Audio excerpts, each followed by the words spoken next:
He was competitive as soon as he was born, it seemed like. His first word was actually ball. And so just when he started growing up a little bit more in age 3, 4, 5, he liked bouncing and basketball. And since I'm very passionate about basketball, I started teaching him, and he just loved it. And so we got him on a team when he was as young as 6, and from there he just kept playing.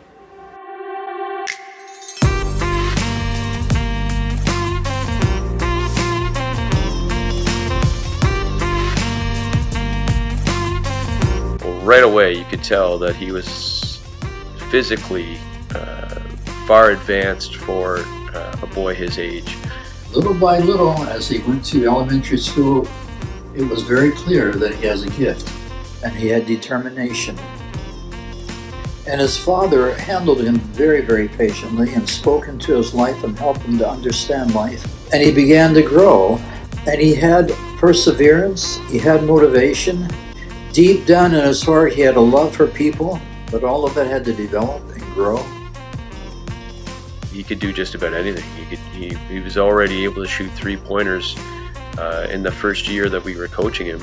He was good right from the beginning, but as kids grow and develop, it's hard to know what their ceiling is in a sport. So I think really we realized how good he was in grade 9 or 10.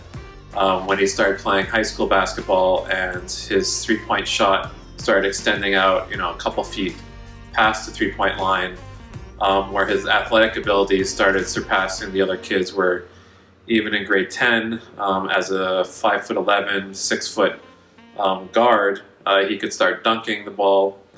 And so that's when we started thinking, he put a lot of work in before then, but it seemed like he would have the athletic abilities to probably go to the next level.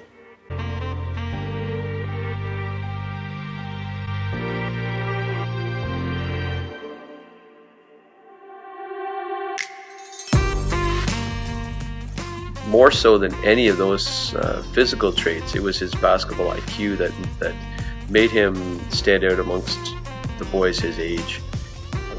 He just saw things on the floor that kids don't often see.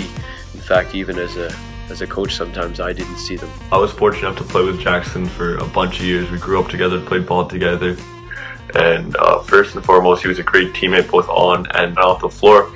It was a joy to play with him. He was definitely a leader.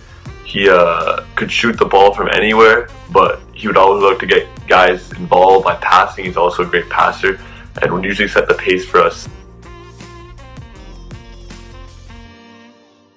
He's watching all the other peoples, and he's trying to get them to have a play and make a shot. He's a team player. And that meant so much to him, so much to the team, and so much to us who watched him. That's my grandson. Look at him go. He's a very balanced basketball player. He can steal the ball, and that's exciting to watch. He can block the ball, that's exciting to watch. He can take the basketball from one court, throw it all the way down to the other end of the court where somebody is, and they make a basket. And boy, can he make 3-pointers. He's an all-around good, balanced player. That's Jackson, our grandson.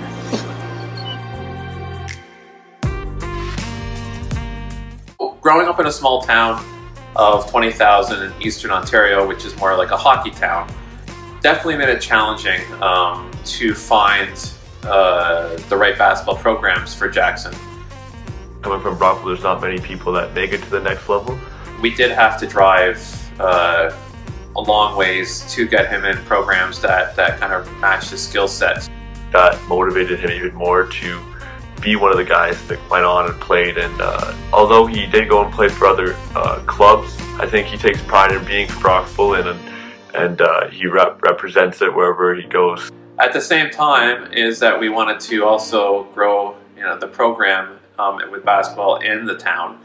And so we really worked on not just developing Jackson, but also some of his friends that started liking basketball because he liked basketball.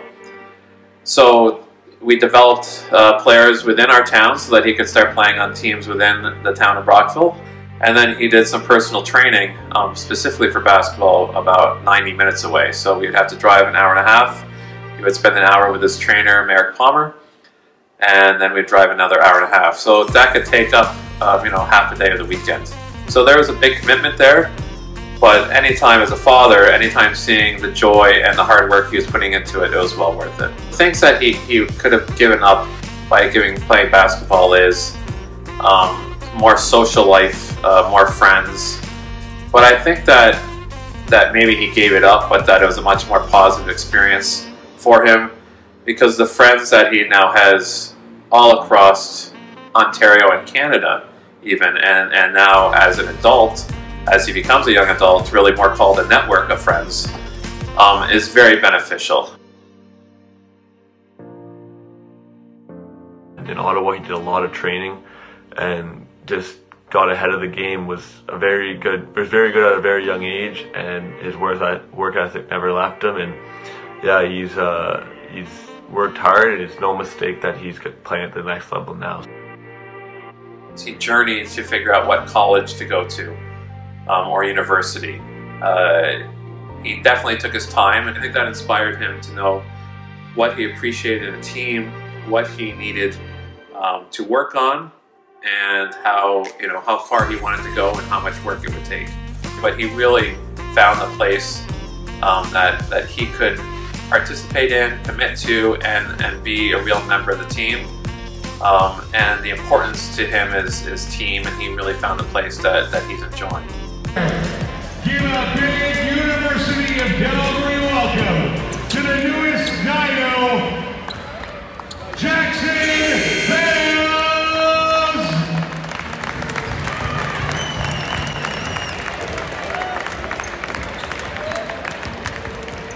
In spite of a broken thumb in his first year, Jackson has 4 more years at Calgary to play the game he loves. How do you sum up Jackson's life in the zone? Commitment, skills, perseverance, leadership, teamwork, and courage. I believe Jackson has been called to be a great leader, and it would not surprise me, it may not happen, but someday he might even coach the NBA.